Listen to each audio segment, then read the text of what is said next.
that we will be closing at 3 o'clock today because we have a special event this evening. Salute to the starts at 5. There it is. Now it's safe to come off the train. Do look around. Make sure we have everybody and everything. Underwriters, we ask that the adults with them place themselves on the outside of the road. If it's not practical, just be sure that they're held or easily within your reach. Also, we ask that you do not stand up and move around whatsoever while the train is in motion, keeping your head, hands, and feet inside the cars at all times. Eating and drinking is not permitted, but water from the enclosed water bottle is just fine. We're heading over to the Susquehanna station, followed by the Smiths Creek station before returning back here in about 30 minutes. Sit back and enjoy your train ride. Thank you.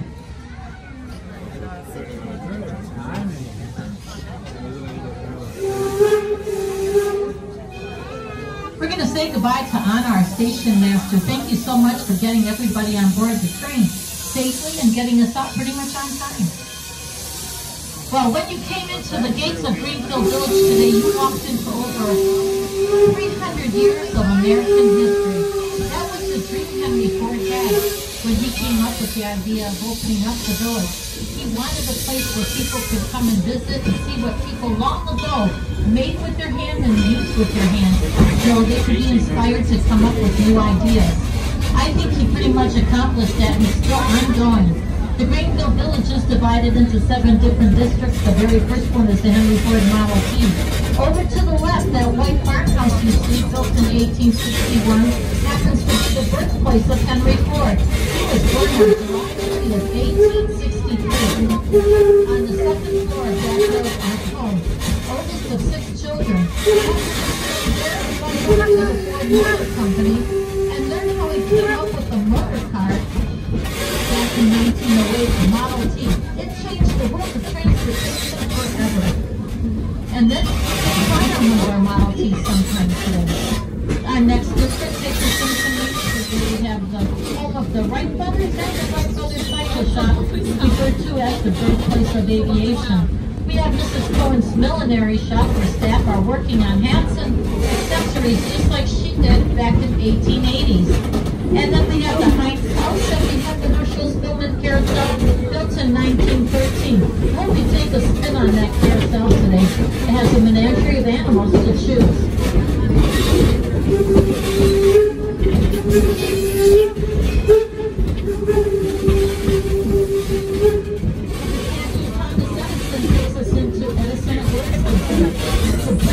Way over to the left is the machine shop at the complex. In front of us, the 2-story great building is upstairs, where Edison had his laboratory. He came up with the idea of an incandescent light bulb, a phonograph, improving on the telephone and the telegraph. Here we see over 420 patents working at this site. But what was more important is that he had the very first research laboratory in the world, and and model this from after this. Young single men that worked for him, they would rent a room over at the Sears Jordan boarding house. It's that yellow house that you see there. They made its own history in that it was the very first home in the entire world fitted for electricity.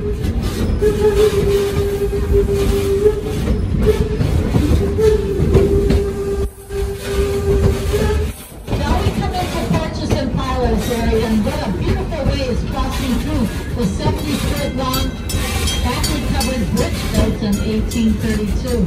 Here we have the home of Noah Webster. He's the person who came up with the American Dictionary of the English Language back in 1828. Robert Frost, the poet. We also have the Susquehanna plantation that's over here. Back in the day, it used to be 700 acres big. The Carroll family owned the plantation, and they enslaved 65 workers to work the plantation. I encourage you to go see the performance that our staff are doing to show how hard the workers work. We are now coming into the station. Please remain seated. The engineer will set a break, giving us the sound of a single whistle, letting us know it's safe to come off the train. We're only going to be here for 4 minutes before we move on to our next station. Drinking is not permitted, but water from an enclosed water bottle is just fine. We're heading over to Smith's Creek Station.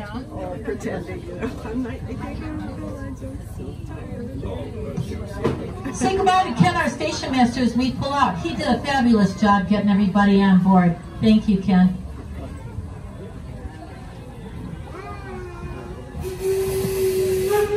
Over to the left is the Susquehanna plantation that I talked about earlier, built in 1854. It was from St. Mary's County, Maryland, that it was brought here. It used to be 700 acres big, and tobacco was the cash crop. You see those mounds of dirt? Those are tobacco plants that have been planted there. And the reason being because it was the cash crop. And the Carroll family owned this plantation. They also had 65 people that they enslaved to work the plantation. Going inside the home, you'll see a performance of the hardships that you could see going on inside the hardships that those workers had endured working for the Carroll family.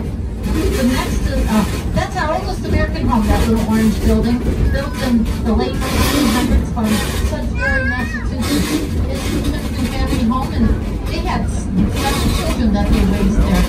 In front of us is the Ferris windmill built in 1650 from Cape Cod, Massachusetts. Akin to Henry Ford, it's the oldest standing windmill in the United States. Then we have the Daggett family farmhouse. It was built in 1754 from Andover, Connecticut. Before the American Revolutionary War, no one knew what life was like back then. And we'll see one of our Model T cars. We hope that you're going to be one of those on taking a ride. Over to the left is the pasture that we have our John Percheron and Morgan horses that have been pulling the wagons and our carts around the Greenfield Village, a place for a little rest and relaxation. It was back in 1970 when the staff over at the museum said that we need a railway that goes around the Greenfield Village. They put plans together, and it was on August 22nd, 1972, almost 50 years ago, when they took the inaugural train ride around the Greenfield Village. The locomotive that was pulling the train back then was Torch Lake.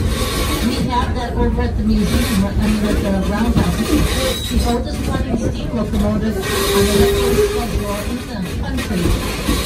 The locomotive that's pulling our train right now is called the Baldwin No. 7, built by the Baldwin Locomotive Holding Company. When Henry purchased the Detroit Toledo Ironton Railway, he also purchased this locomotive. He wanted it for his own personal use. The locomotive and tender car combined weighs 60 tons. It's a steam locomotive that functions on water and coal. Coal is put into a firebox where it's extremely hot. It keeps the water in the boiler, changing the water to steam. Steam moves through pistons, which causes the wheels to move. And that's how a steam locomotive works, essentially. It's structured in a wild engine here. Sit back and enjoy some of the sounds that a steam locomotive does make.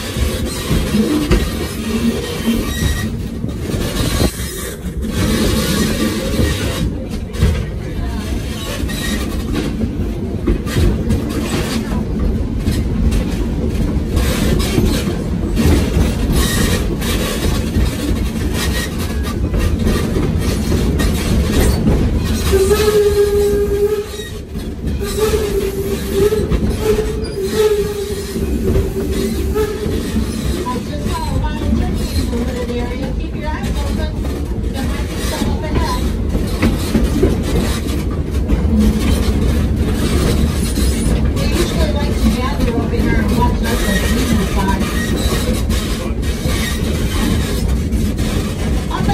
the Walnut Grove areas where we have historic baseball game underway. We've played according to the rules of 1867. And our players, if you look at them, they're wearing the uniforms that would have been popular back then, too. Take a look at the equipment they're using. Actually, hardly any, except for a bat. Any mitts were not invented yet, so they're catching the balls, the fly balls, with their bare hands. The Latigas are playing the Nationals today. The Latigas are wearing the white and red uniforms. The Nationals are in a gray and black. As we come in, you can see them running. There's some...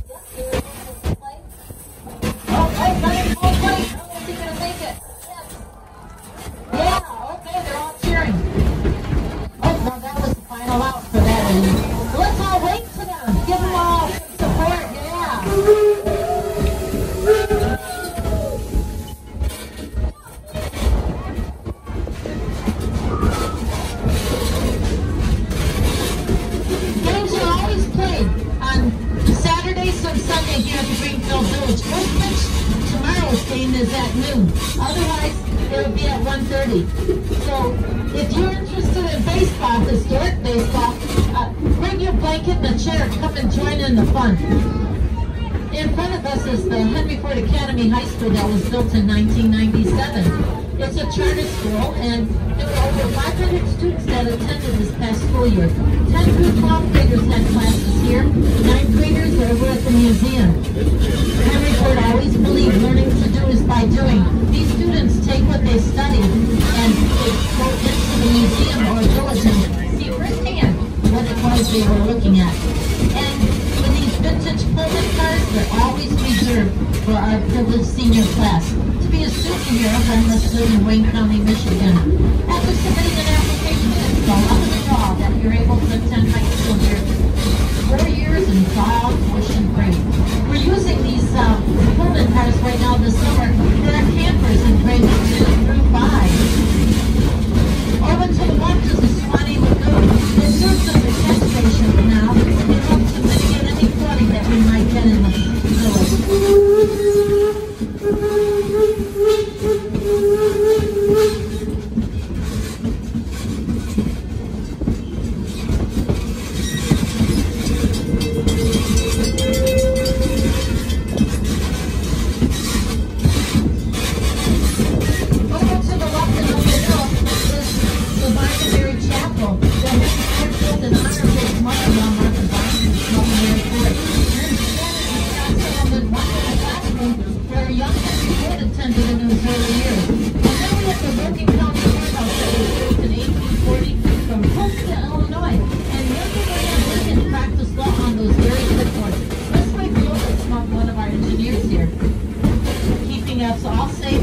Signals and lights that we have. Here's the picture restaurant next to us, and if you're looking for a place to have some lunch, I highly recommend this because it's locally sourced and brought in fresh daily. Recipes come from our historic farmhouses here at the village. If they're serving hot meals only until 3 o'clock. And we have the Eagle Tavern restaurant next to that. When you step into the doors, you step back into 1850, weight check, dress and period clothing, and your menu with two spectrum from that time. We are now coming into the Smith Street station. Please remain seated. The engineer will set a brake and give us the sound of a single whistle, letting us know it's safe to come off the train.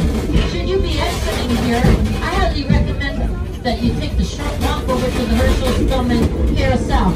It's so much fun to ride a historic artifact and also be on a carousel.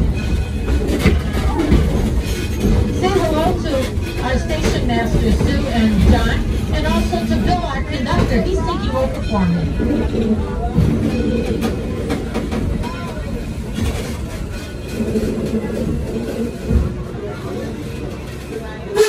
It's a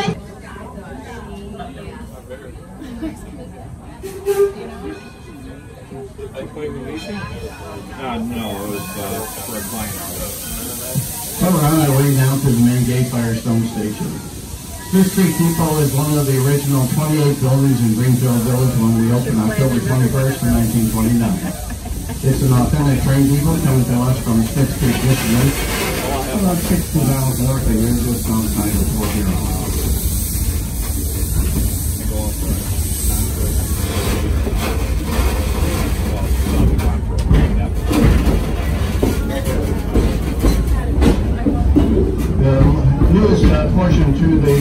village campus here is the open air building to the left. We just have the market building.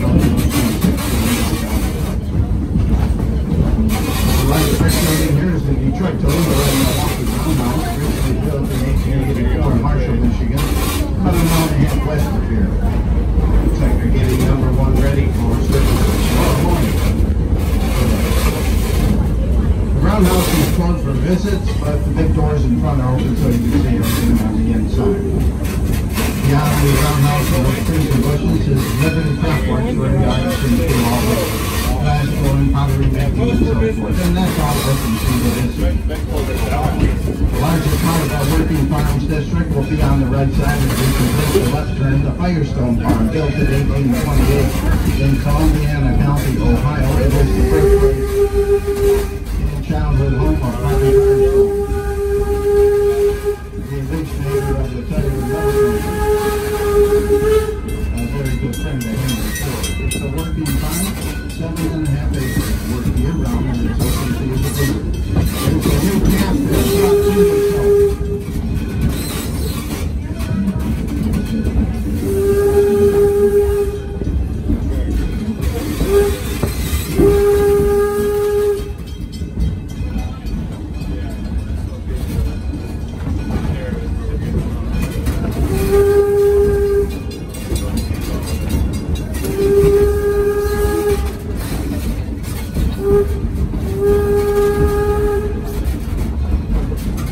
Well, we are approaching the main gate Firestone Station. If you chose to get off here, it's a short walk back to the farmhouse or over to Liberty Craftworks and watch the artisans or the tribute Model T shop for a ride through the village. We may say to please wait for the whistle from the engineer. Once you hear that whistle, then you can get on the right side. We'll be here for about 6 or 7 minutes and then depart for another round trip. With a merino sheep on the